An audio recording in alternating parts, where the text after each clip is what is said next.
أعوذ بالله من الشيطان الرجيم بسم الله الرحمن الرحيم حتى إذا جاء أحدهم الموت قال رب ارجعوني.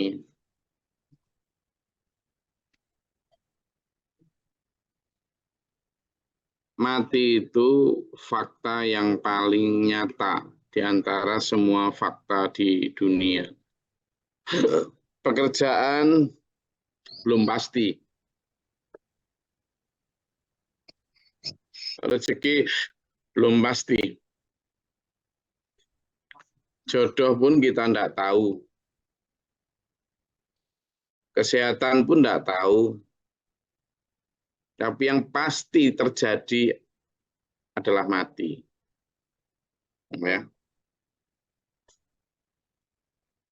Sayangnya, manusia kalau diajak bahasan mati, males banget, apalagi tahun baru.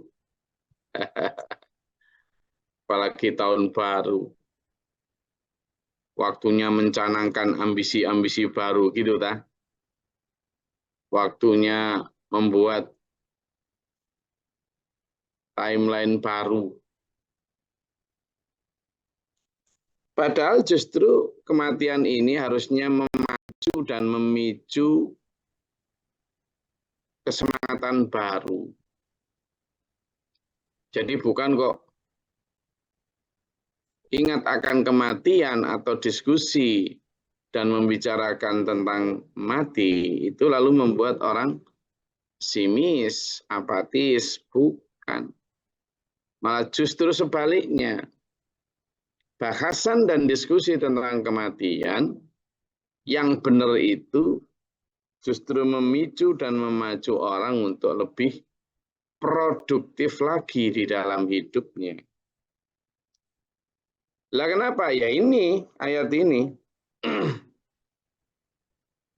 Ketika telah datang kematian, ajal seseorang datang kepada mereka, manusia-manusia yang tidak mau bicara akhirat, manusia-manusia yang alergi terhadap pembicaraan kematian, sehingga manusia akhirnya tidak siap-siap.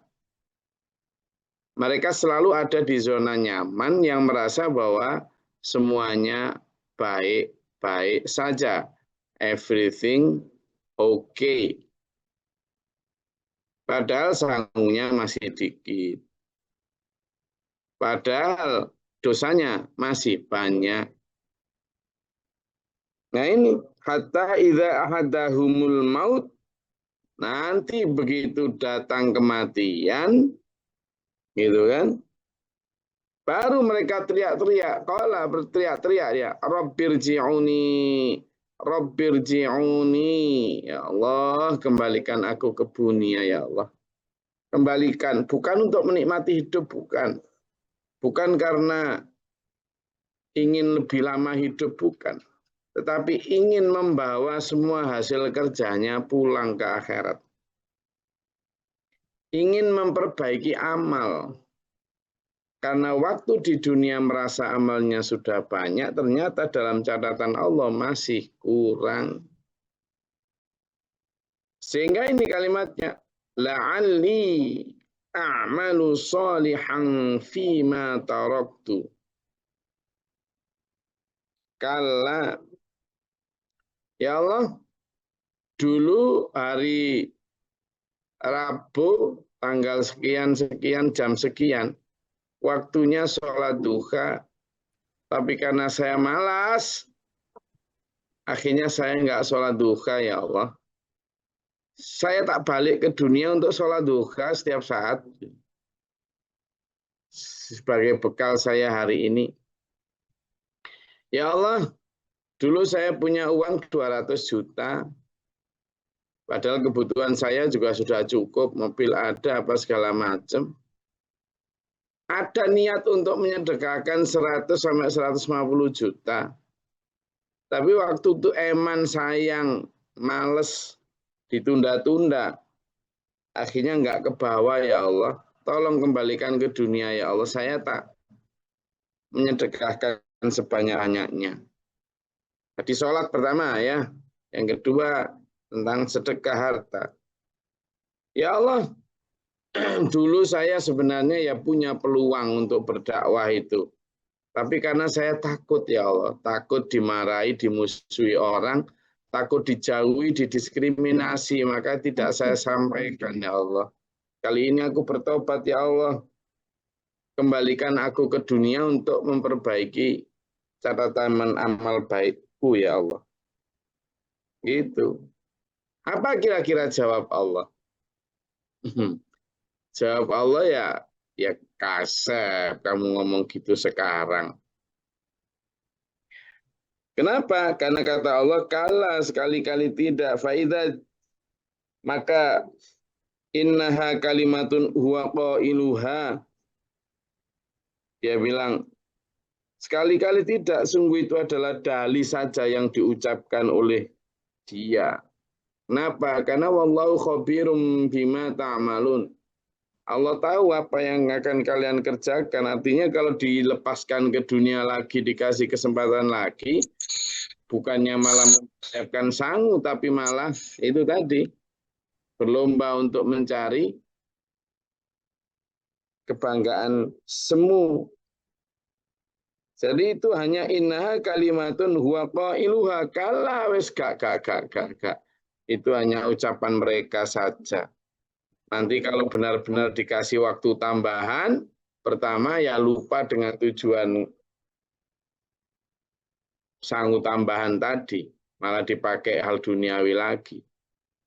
Yang kedua tentu mereka akan lupa lagi, lalai lagi, sehingga sebenarnya ketika Allah memberi izin untuk kembali misalnya ini ke dunia, Allah memberi izin, itu Allah tahu bahwa mereka tidak akan kemudian baik, lupa akan janjinya, lupa. Maka dia bilang, meskipun la'ali supaya aku bisa mengerjakan a'malu fima taraktu, apa yang dulu kutinggalkan, bisa kembali misalnya, mereka akan balik dengan sikapnya lagi. Itu. Maka Allah tidak, enggak. Sudah, la yastakhiruna sa'ata wa la yastaqdimun. Tidak bisa kematian itu dimajukan sedetik atau dimundurkan sedetik. Karena apa? Wa min waraihim barzakhun ila yaumi yub'atsun. Karena di hadapan mereka atau di belakang mereka ada barzakh, yakni diartikan sebagai dinding sampai pada hari mereka dibangkitkan. Jadi barzakh itu artinya penghalang antara dunia dan akhirat. Orang yang sudah meninggal masuk ke alam barzakh dan menanti sampai hari kiamat nanti. Jadi barzakh itu kalau bagi orang yang sedang kena masalah hukum, maka barzakh ini adalah ruang tunggu. Tapi bukan hanya ruang tunggu, tapi sel. Jadi kalau ditangkap polisi itu kan, misalnya melakukan kesalahan, maka yang pertama adalah bagaimana kembali keluar dari kesalahan itu, minta kembali dia. Minta apa ya? Ada sel itu loh. Kalau orang ditangkap itu kan di sel dulu. Sel itu kan sebelum disidang. Nah, di sel itu kan kemudian diinterogasi itu sama polisi, ya kan? Diinterogasi, di BAP istilahnya. Di BAP. Nah, manusia juga begitu. Begitu sudah ditangkap oleh malaikat Israel, diserahkan tuh ke polisi. Anggaplah malaikat Israel itu busernya. Nah, ya, tim busernya, tim sersenya. Gitu. Lalu begitu sampai di kantor kepolisian, diserahkan tuh untuk apa? Di BAP. Untuk di berkas pemberkasan. Ditawanyain di sel itu. Nah, ibaratnya yang bagian menginterogasi, interogatornya itu adalah malaikat mungkar nakir. Jadi barzakhun itu apa? Sel, dinding penghalang antara dunia dan akhirat, yakni detention room, ya, ruang tahanan sebelum masuk ke penjara atau bebas. Manusia punya kemungkinan dua itu.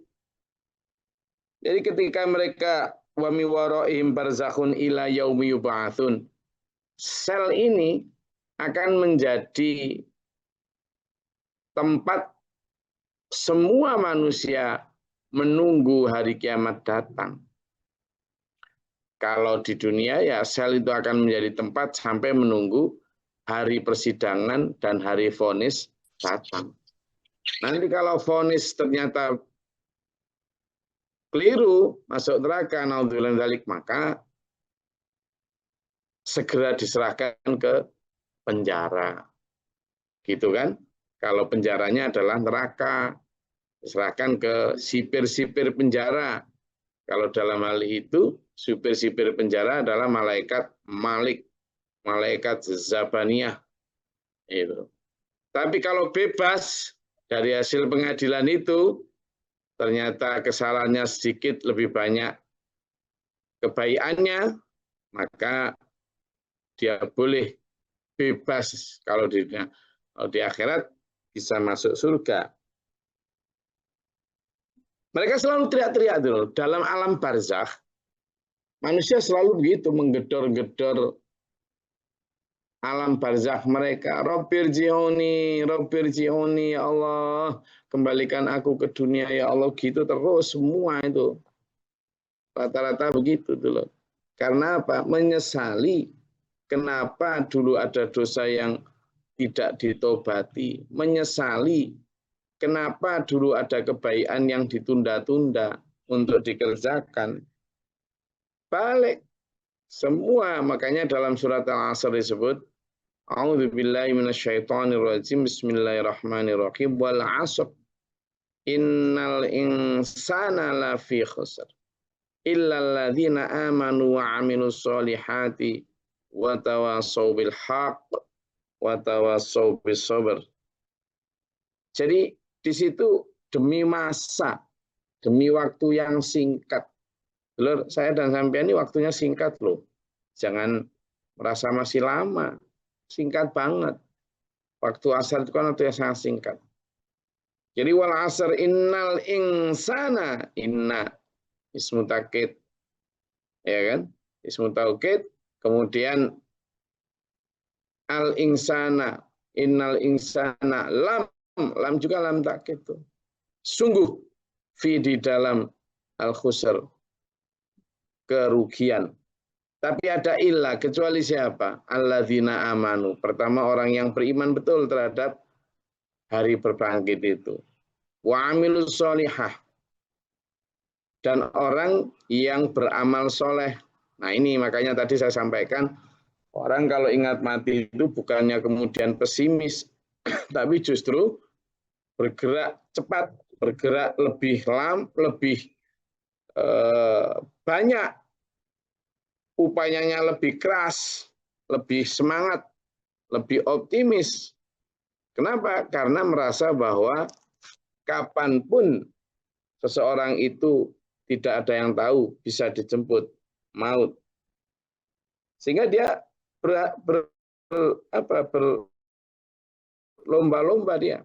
Nah, ketika seseorang merasa bahwa dia ditunggu atau dikejar oleh waktu, ya otomatis mereka akan berlomba. Sehingga kalimatnya minta diberi tangguh itu supaya tidak rugi tadi. Karena kalau kalimat dalam surat Al-Asr tadi, semua orang, berarti semua orang akan rugi kecuali tadi satu orang yang beriman kepada Allah, illal ladzina amanu. Yang kedua, amilus sholihah, beramal kebajikan.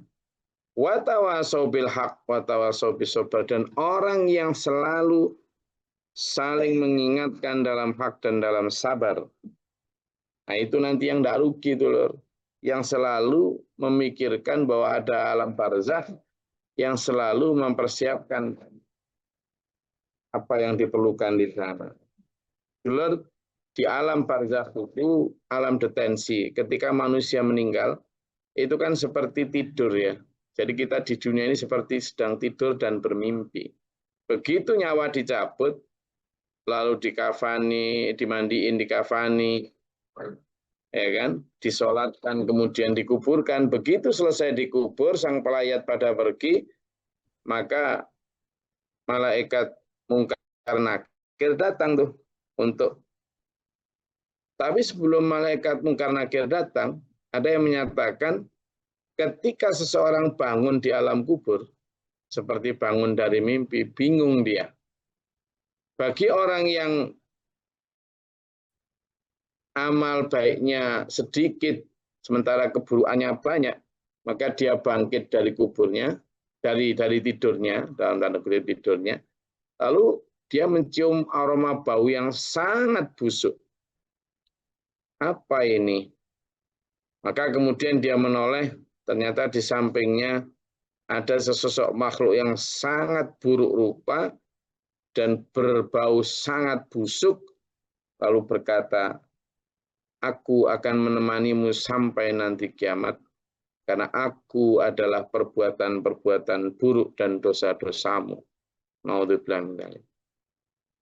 Nah sebaliknya, buat orang yang amal baiknya banyak, meskipun punya sedikit dosa, tapi amal baiknya lebih banyak, maka dia dibangunkan di alam kubur itu kayak bangkit dari mimpi, lalu dia mencium bau yang sangat harum, dan dia bertanya apa ini, ternyata di sampingnya ada sesosok makhluk yang rupawan, yang berbau wangi sekali, dan dia mengatakan, aku adalah akan menemanimu sampai nanti kiamat, dan aku adalah amal-amal baik yang kamu lakukan semasa di dunia. Nah ini tergantung kita sekarang, dulur, milih teman yang mana. Itu sangat direpresentasikan saat kita di dunia. Baik pertemanan dari sisi orang maupun pertemanan dari sisi ideologi. Kemana arah ngajak teman kita itu? Berlomba urusan duniawi semata, ataukah teman kita itu, saudara kita, lingkungan kita itu mengajak kepada keseimbangan antara dunia akhirat. Nah ini nanti yang akan ditanya. Jadi berat maupun ringan tergantung masing-masing orang. Fa'idha nufikha fis-suri. Kenapa? Ketika nyawa sangkakala sudah ditiup oleh malaikat Israfil, yakni kiamat datang, maka fala angsaban bainahum yauma idzin. Maka tidak ada lagi pertalian nasab loh. Sudah Allah tahu gini kok, ada yang membanggakan anaknya, turunannya si A, turunannya ini itu.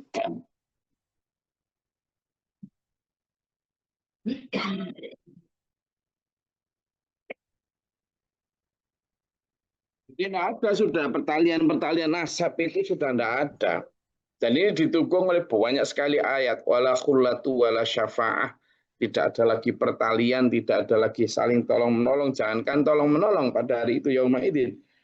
Mereka saling bertanya saja, tidak. Wala yatasa'alun. Mereka tidak saling bertanya. Kenapa? Karena sibuk dengan urusannya masing-masing. Sudah takut diikut-ikutkan dengan beban orang lain. Nah ini dulur. Makanya saya selalu berkali-kali bilang di sini, ayo dulur sayangi anak, istri, suami, cucu, kerabat, mantu kita dengan cara apa? Mengajak ada di frame yang sama. Karena sampean bisa menolong keluarga sampean itu now, al-an, sekarang. Karena di akhirat sudah tidak ada lagi saling tolong menolong, tidak ada. Wala syafa'ah, tidak ada dulur. Makanya kita berkali-kali diminta oleh Allah untuk mempersiapkan Karena apa? Faman maka barang siapa sakulat yang berat mawazinuhu timbangan amal baiknya, maka faulaika mereka itulah humul muflihun, orang-orang yang beruntung. Kenapa? Karena memanfaatkan waktu selama di dunia untuk nabung-nabung akhirat, untuk mempersiapkan kehidupan akhiratnya. Tapi sebaliknya, waman khaffat mawazinuhu, mereka yang ringan timbangan amalnya, faulaikal ladzina khasiru anfusahum. Mereka ini orang yang merugikan dirinya sendiri, zolama nafsah, mendolimi dirinya sendiri. Kayak enak ngikuti nafsu, males tahajud, males duha, males ngaji, pelit sedekah, tidak mau zakat. Kayak enak menuruti nafsu, padahal itu nanti faulaikal ladzina khosiru anfusahum. Mereka sedang merugikan diri sendiri dan mereka merugikan orang-orang yang dekat dengannya. Ya. Mereka merugi kenapa? Karena fi jahannam khalidun. Mereka akan kekal dalam neraka jahanam. Nauzubillah min dzalik. Talfahu wujuhahumun naru wa hum fiha kalihun. Kamu akan melihat wajah mereka tampak sangat kaku, sangat masam. Kenapa? Karena talfahu wujuhahum. Karena membakar wajah-wajah mereka an-naru api neraka itu. Sehingga wahum fiha kalihun, mereka tampak bermuram durja. Nah sekarang gimana dulur menghadirkan surga supaya nanti tercermin di sana? Ya ini sudah. Kita berlomba agar sakulat mawazinu. Ya ini berat timbangan amalnya. Masih ingat ya, himbauan saya pada diri saya sendiri dan sampean, ayo gini, di kanan kiri ini kan ada rokib atid nih, tukang catat amal kita. Nah, sediakan penghapus di sebelah kiri, sediakan pena sebelah kanan. Kiri simbol amal buruk, kanan simbol amal baik. Maka selalu mengingat Allah dimanapun, saat apapun, kapanpun. Itu supaya apa? Menambah catatan amal kanan. Lalu tambahi lagi dengan istighfar. Supaya catatan amal kiri sedikit, kita sering-sering beristighfar. Sering-sering memohon ampun kepada Allah. Makanya Nabi Muhammad SAW bersabda, ya ayyuhalladzina amanu tubu ilallah, wahai orang-orang beriman, bertobatlah kepada Allah. Fa inni atubu ilaihi mi'ata marrah, kata Rasulullah, karena aku loh yang begini saja itu bertobat kepada Allah minimal 100 kali sehari itu. Nah, itu menunjukkan betapa kita sangat membutuhkan amal baik, tapi tidak itu saja, kita juga sangat membutuhkan terhapusnya timbangan amal jelek. Makanya dihapus itu dengan memohon ampun kepada Allah, dengan meminta maaf kepada sesama. Yang sebelah kiri, yang sebelah kanan ini jangan pernah merasa sudah, baik dalam hal gotong royong, dalam hal kebaikan-kebaikan lain lah, termasuk dalam hal sedekah, supaya catatan amal di sini lebih banyak. Sehingga yang dimaksud dengan faman thaqulat, siapa yang lebih banyak, lebih berat timbangan baiknya. Tapi naudzubillah min dzalik, yang ada orang yang lebih banyak timbangan amal jeleknya karena tidak pernah disediakan penghapus tadi. Nah, Saman dan saya yuk menyediakan penghapus di sebelah kiri berupa konkretnya adalah dengan memohon ampun kepada Allah atas segala dosa, meminta maaf kepada sesama. Sementara yang sebelah kanan juga begitu, memohon kepada Allah agar kita diberikan kesempatan dan kemampuan untuk beramal baik sebanyak mungkin. Oke. Saya rasa itu. Monggo kalau ada yang mau disampaikan.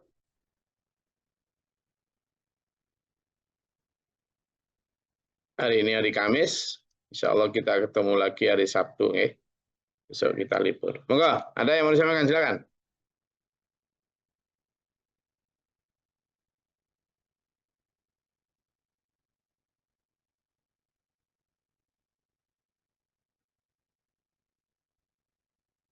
Oke, kalau tidak ada, saya rasa cukup kajian kita pada pagi hari ini, tahun 2026. Sebenarnya kita juga harusnya membuat resolusi-resolusi baru, ya, planning-planning baru. Tapi upayakan planning itu adalah planning bagaimana kita ini suatu saat dipanggil oleh Allah, itu wafat husnul khotimah. Tapi sebelum wafat husnul khotimah, ayo persiapkan sebanyak mungkin supaya timbangan mawazinu kita ini itu sakulat yang baik loh ya, bukan khofat, tapi sakulat. Jadi timbangan amal yang baik itu lebih berat daripada timbangan amal yang jelek. Karena di sana itu disebut sebagai yaumul mizan atau hari timbangan amal. Nah, sehingga saya dan sampean hari-hari ini ya, terutama tahun 2026, resolusinya ya, ayo balapan sama diri sendiri dalam mempersiapkan bekal mati kita sendiri-sendiri. Okay? Mudah-mudahan Allah merahmati kita sambil terus mengingat. Kemarin doanya masih ingat ya, doanya yang Robbi fala taj'alni bil qaumidz zalimin. Ya Allah, jangan jadikan aku atau masukkan aku dalam golongan orang zalim, jangan ya Allah, gitu kan. Lalu doa yang kedua, Robbi a'udzubika min hamazati syayatin wa a'udzubika Robbi ayyahturun. Ya Allah, minta ampun, minta pada Allah perlindungan dari godaan setan dan dari berbondong-bondongnya setan yang akan menggoda. Nah, itu didoa terus sambil minta diberi Allah kubur yang lapang dan akhir yang husnul khatimah. Semoga Allah merahmati kita, menuntun kita dalam siratal mustaqim. Amin. Allahumma sholli wa sallim barik ala Allahumma fi lil mu'minin wal mu'minat al muslimin muslimat al ahya. Allahumma hdina fi man hadayt wa afina fi man afayt wa lana fi man tawallayt. Barik lana fi ma atait. Astaghfiruka wa atubu ilaika. Sallallahu alaihi wasallam. اللهم دفعنا البلاء والوباء وقد الحسن ونجينا شهادة شهادة وقربنا نجينا ولنا سبحانه. اللهم رفع درجاتنا وهدنا ربنا من نفقت بنا ما شاهدت ربنا لا تزغ قلوبنا بعد إذ هديتنا وهب لنا ربنا هب لنا وارحمنا أنت مولانا فانصرنا.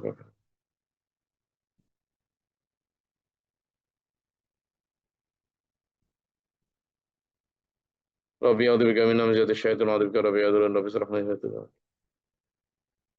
وأرنا مناسكنا وتب علينا إنك أنت التواب الرحيم اللهم تعالى باب رحمتك اللهم انزلنا رحمة القرآن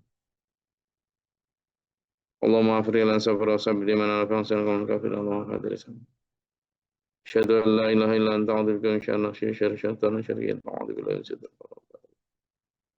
اللهم إنا نسألك الهدى والتقوى والعفاف والغنى ربنا هب لنا من أزواجنا وذرياتنا قرة أعين واجعلنا للمتقين إماما ربنا آتنا في الدنيا حسنة وفي الآخرة حسنة وقنا عذاب النار ربنا تقبل دعاء إنك أنت السميع العليم العليم من الصدور ومسن بالبادنا ومعنا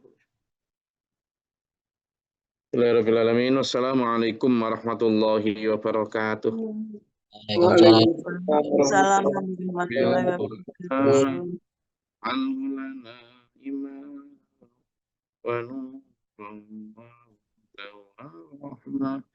Allahumma dzakirna minhu ma nasina wa'allimna minhu ma jahilna warzuqna tilawatahu ana alayni wa atrafan nahar waj'alhu lana hujjat ya rabbal alamin.